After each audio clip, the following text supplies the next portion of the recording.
kita diminta bersikap lembut pada mereka. Ya, ini jelas ini. Ini Allah minta kita. Ya, di surat Ali Imran 159. Kalau memberikan teguran, instruksinya jelas. Ya, hindari merepet kalau orang Jakarta bilang. Jadi anak-anak nggak jelas apa sih yang ditegur? Ya, misalnya ditegur taruh handuk, tapi kita merepet kemana-mana. Ya, nah ini yang nanti anak nggak jelas. Dan kemudian memang ya berulang kali saya sering sekali di seminar-seminar itu untuk belajarlah bahwa memang anak laki-laki dan anak perempuan berbeda. Ini banyak sekali seminar-seminar tentang hal ini ya. Pahami juga beda watak anak-anak ya. Kadang-kadang kita suruh anak ya untuk melipat selimut sangat rapi misalnya ya, ujung ketemu ujung. Padahal anak ini bukan watak yang sempurna, bukan watak hasrat sempurna. Dia hasratnya malah hasrat yang gembira. Ya, dia tidak bisa detil. Ada anak-anak yang memang tidak bisa detil.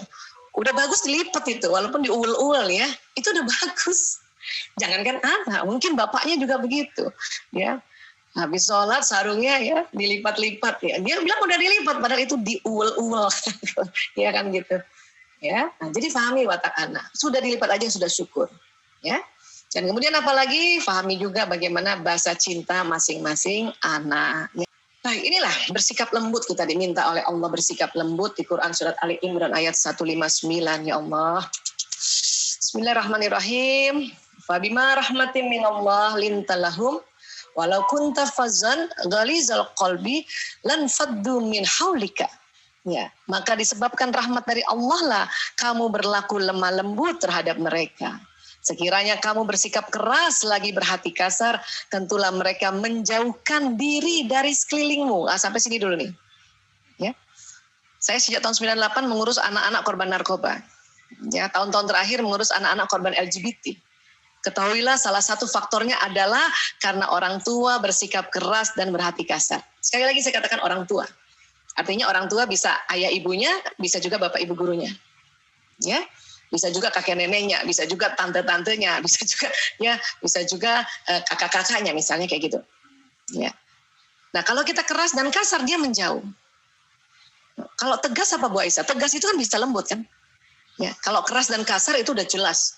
Ada kebencian di situ pada saat kita menghardiknya atau menegurnya. Ya. Nah, kalau menjauh, ini bahaya. Anak-anak yang kena narkoba karena dia menjauh dari orang tuanya didapat oleh bandar narkoba, sudah ditawari narkoba sebagai ya salah satu solusi. Ya, anak-anak juga LGBT juga begitu, anak-anak tawuran, anak-anak pornografi, porno aksi dan sebagainya. Ya.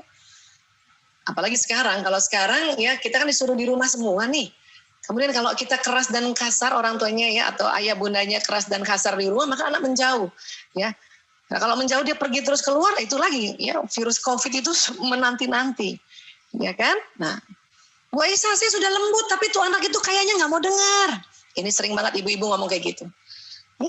Maka di sini Allah sampaikan, fa'fu anhum, wastaghfir lahum. Ya, karena itu maafkanlah mereka, mohonkan ampun bagi mereka. Ibu kalau sudah lembut ngomong sama anak, ayo nak kerjakan pekerjaanmu, tetapi anak masih ya songong kalau orang Jakarta bilang itu, ya. Sudah dalam hati bilang, ya Allah, saya maafkan anakku ini, ya Allah. Sebut namanya. Kan anaknya banyak kan Bu, nggak cuma satu kan. Sebut namanya, ya Allah, saya maafkan anakku ini, ya Allah. Ya Fulan bin Fulan. Fulanah binti Fulan. Sebut juga nama bapaknya. Ya, karena dia menyambung itu. Tersambung dia punya ya nasabnya itu. Ya, dan mohonkan ampun ya bagi mereka, ya Allah ampuni dia.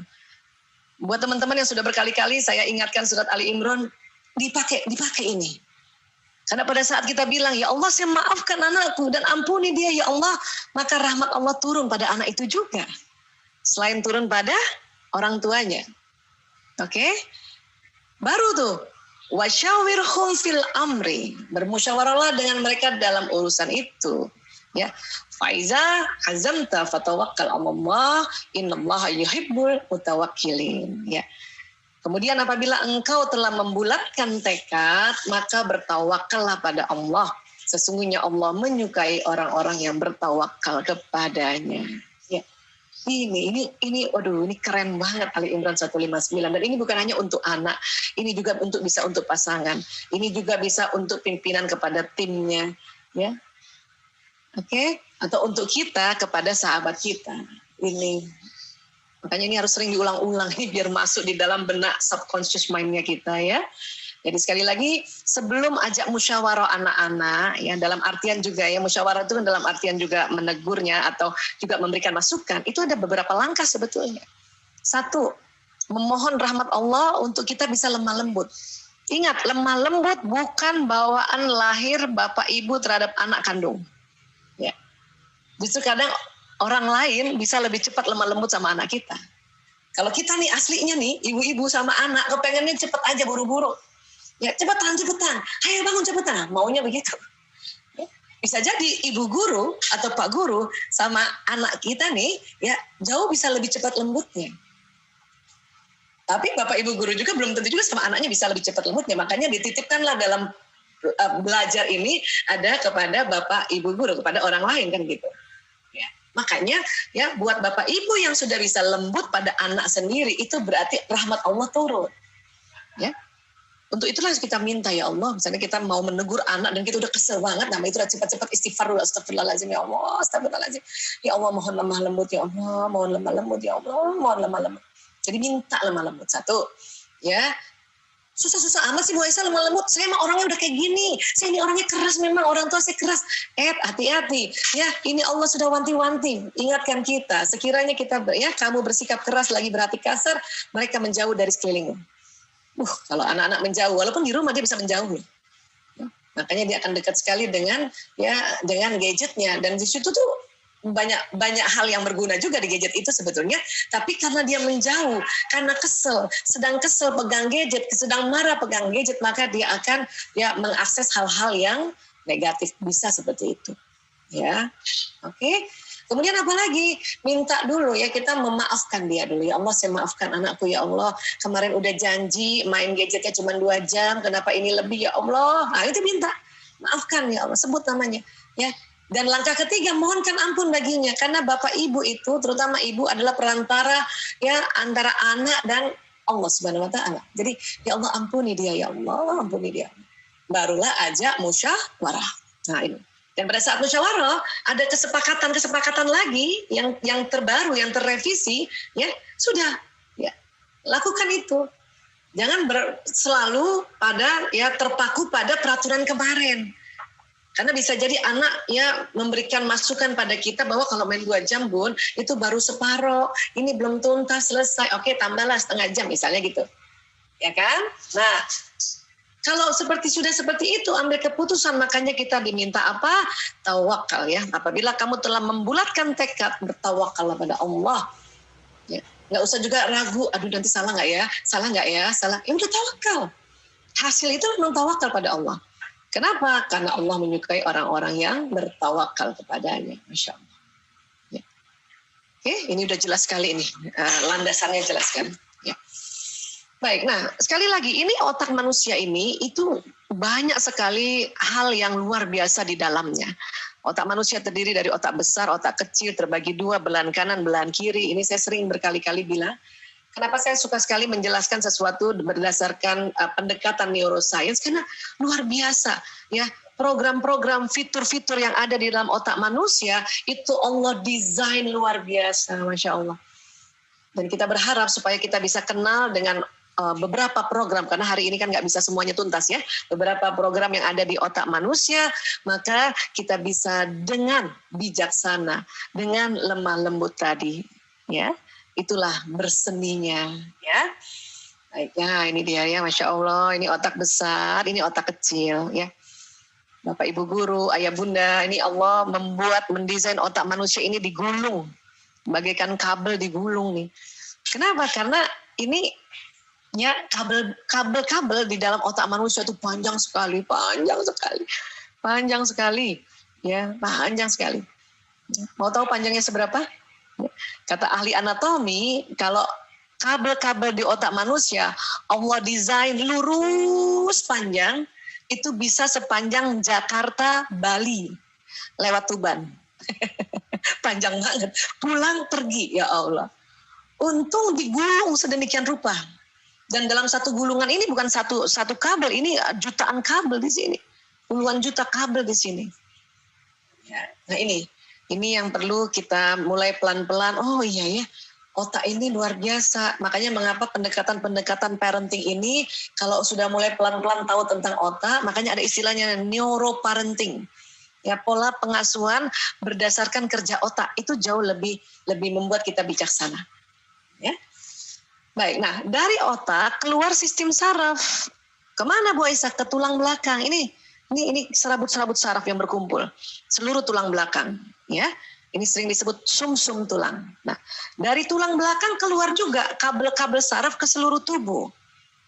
Ya, jalan ke seluruh tubuh.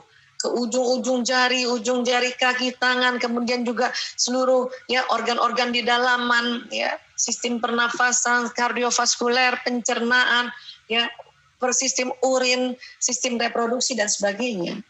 Ya, kurang lebih kayak gini. Ya, nah, sistem saraf ini kerjanya kayak kabel listrik. Ini analoginya nih, tapi memang begitu. Jadi di dalam sistem saraf ini kerja listrik. Dia jalan listrik di dalam saraf ini. Oke. Nah, kenapa tadi Bu Aisyah bilang harus belajar tentang otak pria wanita, harus belajar juga watak. Ya, ada juga harusnya belajarnya bakat itu jadi lebih lengkap lagi ya. Harus belajar juga tentang bahasa kasih mereka, bahasa cinta mereka. Harus belajar juga gaya belajarnya mereka itu. Kenapa? Karena tadi yang saya sebutkan semua itu programnya ada di otak. Dan program ini akan jalan di badan lewat sistem saraf tadi. Ya. Seorang anak yang wataknya ekstrovert misalnya, watak itu ada di sekitar lobus parietalis. Ekstrovert itu adalah watak yang hasrat gembira dan mengatur, dia ada dua. Dan ciri khasnya dia selalu ya ingin keluar rumah, ingin ketemu orang baru. Kok bisa begitu? Karena watak yang di otak kasih pesan ke bawah gitu. Keluar, ketemu orang baru. Makanya ini badan kepengen banget ketemu orang baru. Disinilah anak-anak yang wataknya ekstrovert ini sudah mulai bosan dengan pelajaran PJJ yang berlangsung lama. Kenapa? Karena watak ekstrovert memang lebih kuat atau lebih power kalau dia belajar dan bekerja dalam tim atau bersama temannya. Ya. Tapi kalau introvert, karena di otaknya bilang ya, kamu lebih enak belajar sendiri, lebih power kamu belajar sendiri. Maka dia bilang di sini belajar sendiri. Nah, anak-anak introvert ini yang menyenangi pelajaran jarak jauh seperti ini. Ya.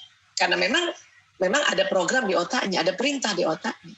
Seperti itu. Dan ini banyak sekali fitur-fitur atau program-program yang Allah ya buat di dalam otak manusia, di dalam otak setiap orang, setiap anak. Dan nanti dia termanifest atau dia terlihat dalam bentuk perilaku karena pesan ini jalan. Bu Aisyah, tapi kan kalau kita ajarkan dia, kasih dia peraturan-peraturan, ajarkan tentang ilmu, ajarkan tentang disiplin, segala macam ini gitu ya. Itu di mana letaknya nanti Bu Aisyah? Itu di otak yang depan. Masuknya lewat mana? Masuk lewat telinga, lewat mata, ya, lewat sentuhan, lewat pengecapan, lewat mulut juga, lewat penghiduan juga, masuk dia, lewat sistem saraf juga masuk ke otak bagian depan.